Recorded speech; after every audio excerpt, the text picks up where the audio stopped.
معزز سامعین، کہانی محب وطن کی گزشتہ کے حصہ چہارم میں ہم نے دیکھا کہ کیسے سکندر اور ارسلان افغان جہاد کا حصہ بنے اور افغانستان سے سوویت افواج کے انخلاء کے بعد پاکستان واپسی پر انہوں نے کیسے جرائم پیشہ گروہ تشکیل دیا۔ اب کہانی کا آخری حصہ پیش خدمت ہے۔ وقت گزرتا گیا۔ سکندر نہ جانے کیوں جرم کی دنیا کا بے تاج بادشاہ بننے کے لیے ہر حد پار کرنے کے لیے تیار تھا، مگر میں اسے ہر بات پر سمجھاتا اور ٹوکتا رہتا۔ شروع میں تو وہ مروتاً خاموش ہو جاتا تھا، مگر پھر وہ میری ہر بات پر مجھ سے الجھنا شروع ہو گیا۔ اب اس کا اور میرا اختلاف بڑا واضح ہونا شروع ہو گیا۔ میں نے اس کے ساتھ اپنے پرانے تعلق کو قائم رکھنے کے لیے خاموشی اختیار کر لی تھی، جس سے بات مزید بگاڑ سے بچ جاتی۔ ہم نے جب اپنا گروہ منظم کیا تھا تو ہم صرف اس پارٹی کا کیس پکڑتے تھے جو مظلوم ہوتی، مگر اب سکندر نے اس اصول کو توڑتے ہوئے محض پیسے کے لیے زمینوں پر قبضے کرنے شروع کر دیے اور ظالم لوگوں کا ساتھ دینے لگا۔ اس دن جب مجھے پتہ چلا کہ وہ ایک دہشت گرد گروہ جو کہ ملک میں فسادات اور دھماکوں میں ملوث ہے کے ساتھ مل کر کام کرنے لگا ہے تو میں آگ بگولا ہو گیا۔ میں جیسا بھی تھا، مگر مجھ میں اپنے وطن سے محبت کا جذبہ بہرحال موجود تھا۔ اس بات کو لے کر سکندر اور میرے بیچ بڑی بحث و تکرار ہوئی اور بات ہاتھا پائی سے ایک دوسرے پر اسلحہ تاننے تک جا پہنچی۔ گروہ کے دوسرے لوگوں نے ہمارے درمیان بیچ بچاؤ کروا دیا، مگر بات اب قابو سے باہر تھی۔ ہمارا گروہ دو حصوں میں تقسیم ہو گیا۔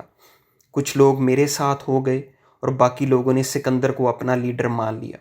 اب کیا تھا، میرے اور سکندر کے لوگوں کے درمیان لڑائی جھگڑا شروع ہو گیا۔ آئے دن ہمارے لوگ ایک دوسرے کے آمنے سامنے ہوتے، بعض اوقات تو لوگ زخمی ہو جاتے اور اکا دکا جھگڑوں میں ہمارے لوگ جان سے بھی گئے۔ بات لڑائی جھگڑے تک رہتی تو سکندر اور میرے درمیان صلح کا امکان تھا، مگر ہمارے دونوں گروہوں کے افراد کی موت نے صلح کا امکان ختم کر دیا۔ میں نے اپنی اس جرائم والی زندگی میں یہ ضرور جان لیا تھا کہ انسانی خون کبھی رائے گاہ نہیں جاتا، اس کی قیمت چکانی ہی پڑتی ہے۔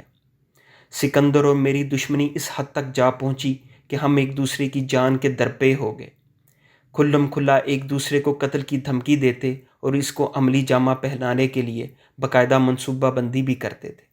انسان کا ماضی اس کے مستقبل پر کسی نہ کسی طرح اثر انداز ضرور ہوتا ہے۔ سکندر میری دشمنی میں امداد خان سے جا ملا۔ امداد خان سکندر کو اسلحہ اور منشیات فراہم کرنے والا سب سے اہم ذریعہ بن گیا۔ سکندر نے منشیات فروشی کا کام بھی شروع کر دیا اور امداد خان کے کارندے بھی اس سے آ ملے۔ شہر میں جرائم کی تعداد بڑھنے لگی اور ساتھ ہی ساتھ آئے دن ہمارے گروہوں میں فائرنگ کا تبادلہ ہونے لگا۔ میرے دو قریبی ساتھی فضل اور نصیر سکندر کے ساتھیوں کی گولیوں کا نشانہ بنے تو میں نے فیصلہ آباد سے نکلنے میں عافیت سمجھی اور سوچا کہ کچھ دنوں کے لیے ملک ارشاد کے پاس چلا جاؤں اور روپوشی کی زندگی گزاریں۔ سچ تو یہ ہے کہ میں اس قتل و غارت اور خوف کی زندگی سے اکتا گیا تھا۔ میرے اپنے چند ساتھیوں کے ساتھ پنجاب اور خیبر پختونخوا کی سرحد میں سے گزر رہا تھا جب سکندر اور اس کے ساتھیوں نے مجھ پر حملہ کیا۔ گولیوں کی بچھاڑ اور ناگہانی حملہ نے ہمیں سنبھلنے نہ دیا اور میرے ساتھی جان سے ہاتھ دھو بیٹھے اور میں نے بامشکل اپنی جان بچائی تھی۔ اور اس کا تذکرہ ہم کہانی کے حصہ اول میں کر چکے ہیں۔ اب کہانی کا اختتامی جز کا آغاز ہوتا ہے جب ارسلان ملک ارشاد سے ملتا ہے۔ میں کوٹلہ حبیب میں ملک ارشاد کے ڈیرے پر موجود تھا۔ ملک ارشاد نے میرا بڑا پرتپاک استقبال کیا۔ اس سے پہلے کہ میں اسے کچھ بتاتا، اس نے کہا کہ سکندر اور امداد خان ایک دن پہلے مجھے ڈھونڈتے ہوئے اس کے ڈیرے پر آئے تھے اور یہ دھمکی دے کر گئے ہیں کہ اگر اس نے مجھے پناہ دی تو اس کے سنگین نتائج ہوں گے۔ یہ سن کر میں خاصا غمگین ہو گیا۔ میری یہ حالت دیکھ کر ملک ارشاد بولا، ارسلان، میں یاروں کا یار ہوں، تو نے مشکل وقت میں میرا ساتھ دیا تھا، اب تیرے برے دنوں میں تجھے تنہا نہیں چھوڑ سکتا۔ تو میرے پاس رہے گا اور تیری حفاظت اب میری ذمہ داری ہے۔ یہ سن کر مجھے خاصی تشفی ہوئی۔ مجھے گاؤں سے باہر حویلی بھیج دیا گیا۔ ارد گرد پھیلے ہوئے کھیت اور درختوں کے جھنڈ میں یہ حویلی بڑی محفوظ پناہ گاہ تھی۔ کسی بھی چرند اور انسان کو دور سے ہی دیکھا جا سکتا تھا، لہٰذا کسی بھی خطرے کی صورت میں وہاں سے بآسانی نکلا جا سکتا تھا۔ 2 مسلح محافظ ہر وقت میری حفاظت پر مامور تھے۔ کھانے پینے کی کوئی تنگی نہ تھی۔ 4 سو پھیلی خاموشی ذہن کے ساتھ ساتھ روح تک کو سکون پہنچا رہی تھی۔ بڑے عرصے کے بعد دماغ کچھ سوچنے کے قابل ہوا تھا۔ تنہائی میں انسان کے اندر کی آواز بڑی صاف سنائی دیتی ہے۔ میں نے تہیہ کر لیا کہ اب چاہے بھوکا مر جاؤں مگر جرم کی دنیا میں واپس نہیں جاؤں گا۔ کچھ دنوں بعد ملک ارشاد مجھ سے ملنے آیا۔ اس کا چہرہ اترا ہوا اور وہ حواس باختہ تھا۔ پوچھنے پر بتایا کہ سکندر اور امداد خان کے گھڑ جوڑ نے پورے علاقے میں دہشت پھیلا دی ہے۔ جرائم اور قتل و غارت کا بازار گرم ہے۔ کہنے لگا انہوں نے مجھے جان سے مارنے کی دھمکی دی ہے کیونکہ اس علاقے میں وہ واحد شخص ہے جو ان کے لیے خطرہ بن سکتا تھا۔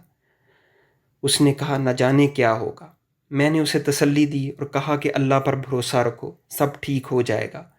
اس کا جواب اس نے چہرے پر مصنوعی مسکراہٹ بکھیرتے ہوئے دیا۔ پھر وہ حادثہ ہوا جس نے دوبارہ ہماری زندگیوں میں ارتعاش اور تلاطم پیدا کر دیا۔ ملک ارشاد کے ڈیرے پر خودکش دھماکہ ہوا جس میں کئی افراد مارے گئے مگر خوش قسمتی سے ملک ارشاد بچ گیا۔ ہوا یوں کہ ملک ارشاد اپنے ڈیرے پر لوگوں کے مسائل سن رہا تھا کہ دفعتاً ایک نوجوان نے خود کو دھماکے سے اڑا دیا۔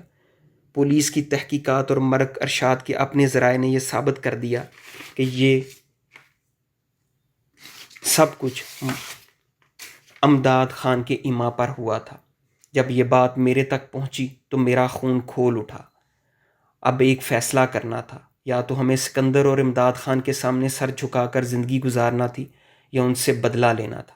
ملک ارشاد اور میں نے بدلہ لینے کی ٹھان لی۔ اب کیا تھا، پورے علاقے سے اپنے لوگوں کو منظم کر کے باقاعدہ اسلحہ چلانے کی تربیت دی گئی اور فوجی تربیت کے اصولوں کے مطابق ہم نے لڑکوں کی باقاعدہ ٹریننگ شروع کر دی۔ اسی اثناء میں ہمارے مخبر ہمیں امداد خان اور سکندر کی خبریں باہم پہنچا رہے تھے۔ وقت گزر رہا تھا اور ہم ایک اچھے موقع کی تلاش میں تھے۔